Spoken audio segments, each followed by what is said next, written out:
कालम निगार व टीवी मेजबान हसन नसार ने लाहौर से 30 किलोमीटर दूर बेलीपुर के नाम से बस्ती बसा रखी है। बेशतर सहाफियों का शुमार तो मुतवस्सत तबका में होता है। आपको ये जन्नत नमा बेलीपुर बनाने का ख्याल कैसे आया? मैं पर्सनली ये समझता हूँ कि हमें शहरों से निकलना चाहिए। लोग शहरों में घुसते हैं। मेरे अंदर का जो पेंडू है ना, दहकानी आदमी, ये उसका फैसला था कि मैंने शहर से बाहर रहना है। मेरे तकरीबन जितने करीबी दोस्त हैं ना जी, दुरानी साहब का मैंने आपको दिखाया, मोहम्मद अली दुरानी का घर, वो माशाल्लाह कंप्लीट हो गया है। वफाकी वजीर, हाँ जी, वो फरूख शाह जो हैं, जो गवर्नर के पीआरओ हैं, हाँ जी, उनका मीडिया एडवाइजर। दोनों जमातों के लोग यहाँ नहीं, अफजल सिंधु साहब का है कॉर्नर पे, जिससे आप गुजर के आए। अफजल सिंधु वो जो इस वक्त हमारे स्टेट मिनिस्टर हैं फेडरल। कुल रकबा कितना है बेलीपुर का? मेरा ख्याल है कुछ टोटल होगा वो 35-40 एकड़ के लगभग होगा। और जिसमें कुछ हमारा पर्सनल है। घर मोस्टली यहाँ 1 एकड़ से कम में घर कोई नहीं है, मिनिमम। ये घर जो है ये 2 एकड़ में। उस वक्त तो जमीन बहुत सस्ती थी, 4-4.5 लाख रुपए का एकड़ था, फिर बढ़ता गया। अब तो यहाँ 60-70 लाख में भी एकड़ नहीं मिलता। जानवर कौन से? गाय, भैंसे, कबूतर, मोर, चकोर, मुर्गियाँ। कितनी आप मालियत इसकी समझते हैं? 2-2.5-3 करोड़ का होगा।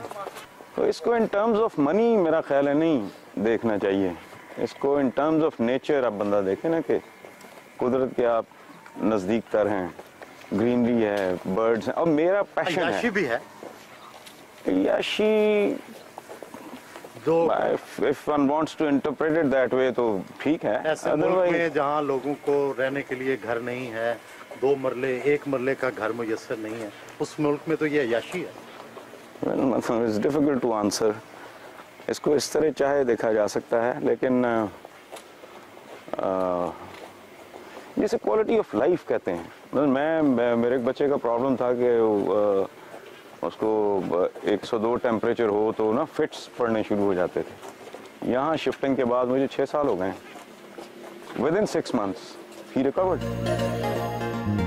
बहुत पुराना लग रहा है। ये कुछ 150-200 साल पुराना होगा स्वेट साहब। इट्स एन ओल्ड, ये फैसलाबाद, लायलपुर। और ये दरवाजा ये भी पुराना है, लेकिन ये उतना पुराना नहीं है।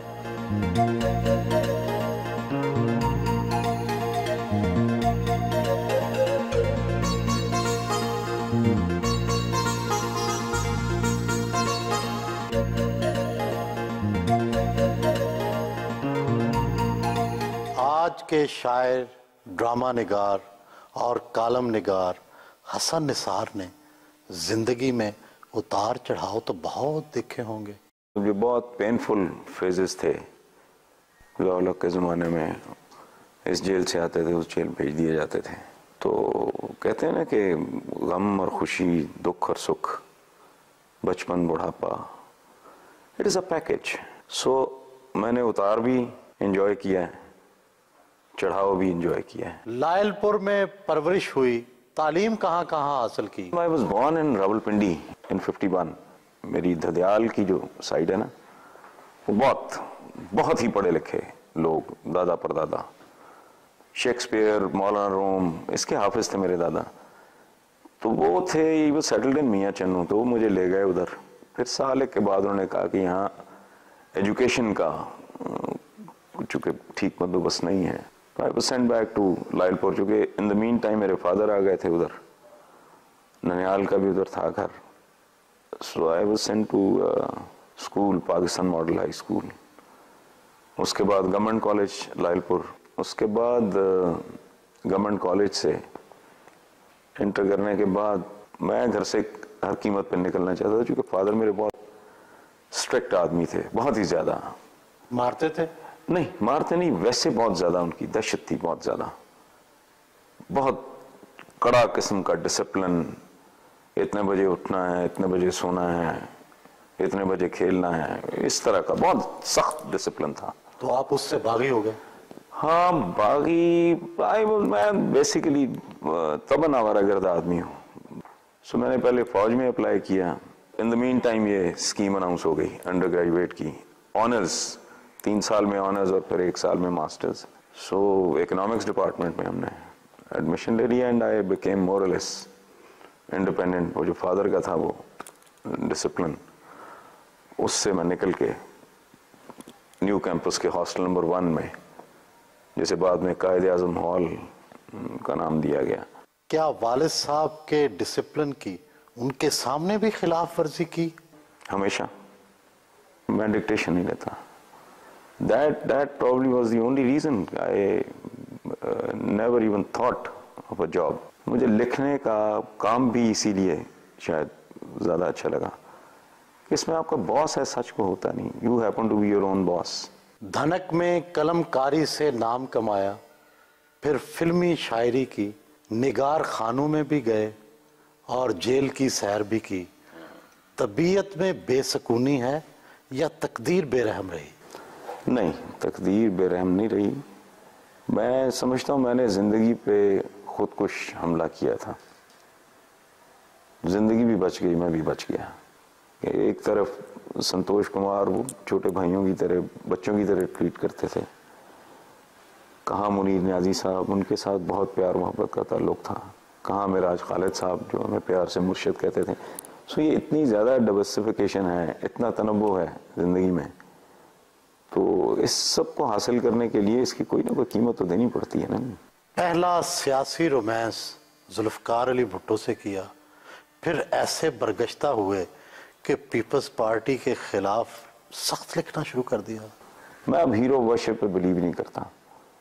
अगर सोच समझ के गहराई और गहराई के साथ सीरत पड़ी हो तो फिर नबी करीम के बाद मैं समझता हूँ कि कोई और कायद कम से कम मुसलमान को तो ज़ेब नहीं देता। पढ़े लिखे हसन निसार को क्या ज़रूरत आन पड़ी थी कि रेडी लगाकर बैठ गए?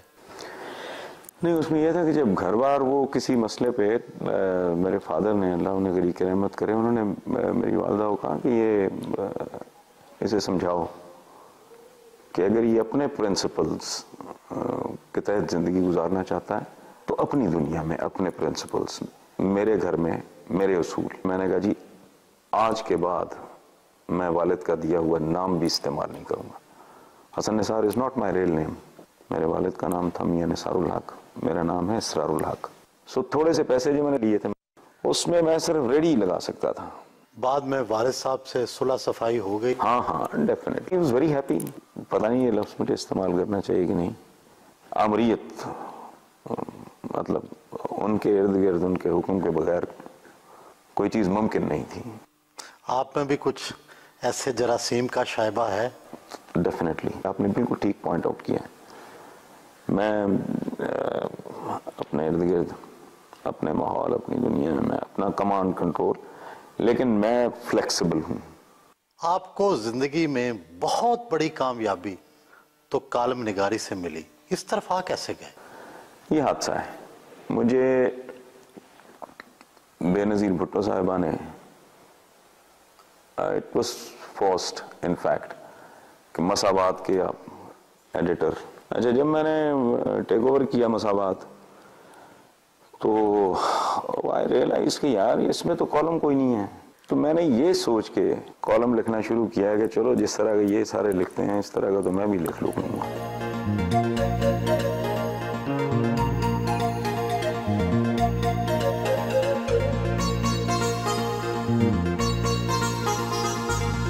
अखबार पढ़ना हो या कॉलम लिखना हो तो वो खूबसूरत माहौल में बहुत जल्दी आता है, लेकिन वैसे ही ठीक भी हो जाता है जल्दी। आपके शौहर जज्बाती हैं, गुस्से के तेज हैं, घर का माहौल कैसे पुरसकून रखती हैं? तो उसके लिए मुझे सॉफ्ट होना पड़ता है इनका गुस्सा दबाने के लिए मुझे मुस्कुराना पड़ता है। टीवी का रिमोट हो, घर की बत्तियां हो या एसी चलाना हो, शौहर आपकी मदद मांगते हैं, क्या ये वाकई आपके कंट्रोल में है? हाँ जी, बहुत ज़्यादा कंट्रोल में, हर हवाले से। नहीं, ये तासुर देते हैं या वाकई कंट्रोल में? नहीं, वाकई कंट्रोल में। नहीं, कंट्रोल में क्या होना, मुझे आता ही कुछ नहीं। मैं टीवी ऑन ऑफ नहीं कर सकता, मैं फ़ोन का इस्तेमाल मुझे नहीं आता, नेट का इस्तेमाल मुझे नहीं आता, बच्चे करते हैं ये या कोई मुलाजिम कर दे तो मेहरबानी इनकी। शादी पसंद की है या अरेंज? पसंद की। भाभी से पहली मुलाकात कब और कैसे हुई? वो भी एक बेसिकली हम एक फीचर करना चाह रहे थे कब्रिस्तानों पे, उस सिलसिले में इनका मेरा एक जॉइंट वेंचर हुआ था। वो प्रोजेक्ट तो हमारा बीच में रह गया, दूसरा प्रोजेक्ट शुरू हो गया। दूसरी शादी पहली से भी मुश्किल होती है, हसद के साए तो मंडलाते होंगे। पहली शादी दरअसल मैं समझ रहा हूँ रिहर्सल होती है, दूसरी शादी होती। ये मर्द का काम है इसे कायम रखना, क्योंकि वो कैप्टन है शिप का। पहली शादी से बच्चों की देखभाल और तालीम और तरबियत की जिम्मेदारी उठाई हुई है? माशाल्लाह they are on their own, बड़े हो गए। हाँ they are grown up, they are on their own. बचपन में भी ये तन्हाई पसंद करते थे, अच्छे से अच्छे दोस्त मिलते थे, लेकिन किसी के साथ खेलते नहीं थे, अकेले खेलते थे। शरारती बहुत थे, मोहल्ले के लड़के के पीछे लगे हुए होते थे और ये आगे होते थे, ये सब पीछे होते। जब मैं कहता हूँ आप टॉफी लेके आए तो ये लेके आते हैं, पर कोई उल्टी ले आते हैं। शिकायत किसी बात से नहीं होती हमें। मेरी बर्थडे पर बाबा ने इस दफा मुझे गोल्ड की रिंग गिफ्ट की। तेरे होते जन्म लिया होता, कोई मुझसा न दूसरा होता, सांस लेता तू और मैं जी उठता, काश मक्के की मैं फिजा होता, चांद होता तेरे जमाने का जो तेरे हुक्म से बटा होता। फरमाइश पर अपनी मशहूर जमाना नात सुनाई। ग्रीन एकर्स में अपनी बहन गजाला निसार के घर पहुंचे। भाई तो भाई होते हैं ना, लेकिन मेरे लिए इतने स्पेशल है ये। इसकी एक वजह ये भी है कि जब हम छोटे थे तो हम दोनों ने टाइम एक दूसरे के साथ ज़्यादा गुजारा, दोस्ती बहुत ज़्यादा है, लड़ाइयाँ भी बड़ी की हम लोगों ने बचपन में। एक दफ़ा मेरी गर्दन दबा दी थी।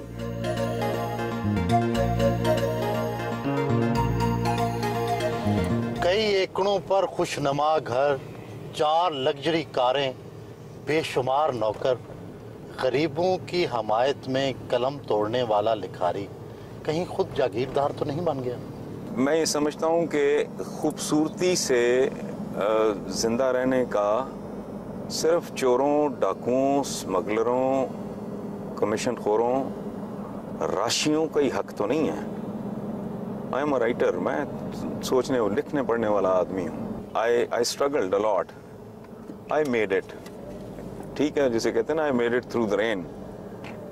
तो वही मैं भूल नहीं गया उस दुख को।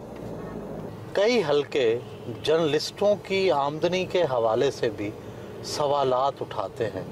क्या लिखारी और सहाफ़ी अब इस काबिल हो गए हैं कि वो एक मुतमव्वल ज़िंदगी गुजार सकें? Media is an industry. मेरी तो अपनी किताबों की अल्हम्दुलिल्लाह रॉयल्टी मेरे बात ये करनी अच्छी नहीं लगती।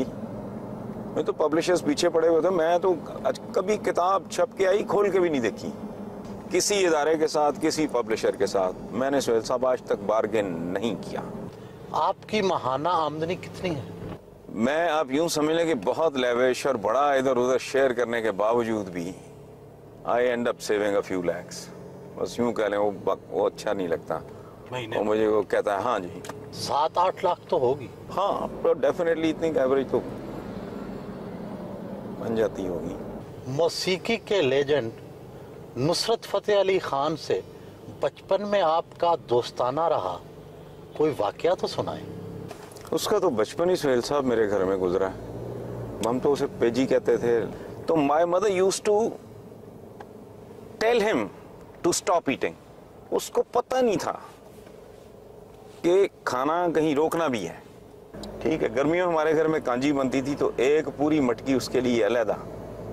लिखारी हैं, शायर हैं, रोमांस तो बेशुमार हो गए होंगे। हर आदमी अपने हिस्से की झक मारता है जिंदगी में। जाहिर है I am also one of those millions. 35 के लगभग मेरी अंदर से ना दुनिया तब्दील हो गई। इससे पहले रोमांस किया? हाँ, उससे पहले वही मैंने कहा ना कि अपने अपने अपने हिस्से की झक हर आदमी मारता है, और ऐसा भी हुआ जिंदगी में। मैं व्हेन आई लुक बैक तो आदमी हंसता है कि ऐसी बेशुमार शख्सियात हैं जिनके बारे में मेरा ख्याल था कि अगर ये ना मिली तो वो जिंदगी से ही हाथ धो बैठेंगे।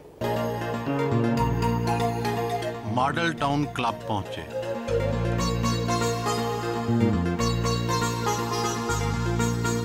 दोस्तों के साथ गपशप उनका मामूल है।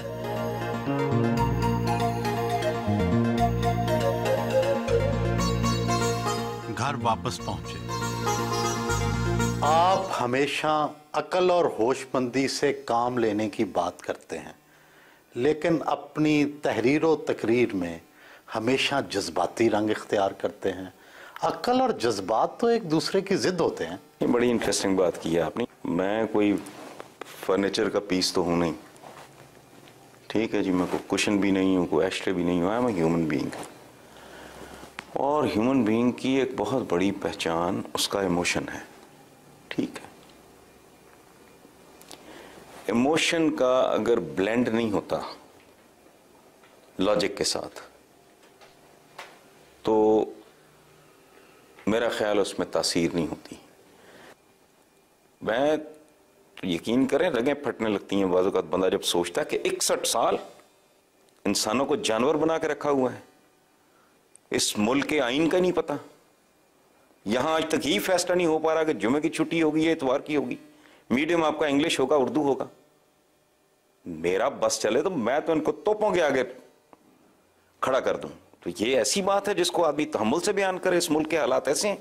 मेरा ये इमोशन कहीं अगर 25-30 साल की उम्र में मेरे अंदर ये फीलिंग, ये एहसास जाग गया होता तो I would have become a criminal.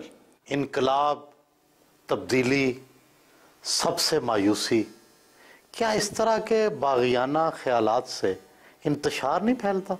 इनकलाब बुनियादी तौर पे नए बदमाश पैदा करने का नाम है, लेकिन इसके बावजूद ये होना चाहिए। कैसे? मखसूस तबके काबज हैं, ये सड़ांत, ये बदबू है, ये गटर है। क्या जमहूरियत बेहतरीन रास्ता नहीं है? डेफिनेटली है, लेकिन अगर जमहूरियत हो, रास्ता क्या है? रास्ता तो मौजूद है लेकिन वो मसदूद है। जहां जहालत होगी वहां इस तरह की जज्बातियत होगी। एतराज किया जाता है कि आप अल्फाज की खूबसूरत बंदिशों में अपने वही ख्यालात बार बार दोहराते रहते हैं, ऐसा क्यों? अंदाजे बयां बात बदल देता है, वरना दुनिया में कोई बात नहीं। मैं कॉन्डोलेज़ा राइस के हुस्न पे लिखना शुरू कर दूं, ना इस मुल्क के हालात बदलेंगे, ना इस मुल्क के मौज़ूआत बदलेंगे। कॉलम, फिल्म और ड्रामा निगारी के बाद चौराहा का मेज़बान बनना कैसा लगा? मीडिया के बहुत सारे लोग तो खुद पसंद होते जा रहे हैं। उसमें सुहेल बड़ाई साहब ये है कि it is a good experience. वो जिस तरफ आप इशारा कर रहे हैं ना, खुद पसंदी वगैरह, वो मेरे मिजाज में नहीं है। थैंक यू सर, बहुत मेहरबानी sir. Thank you. It was a pleasure.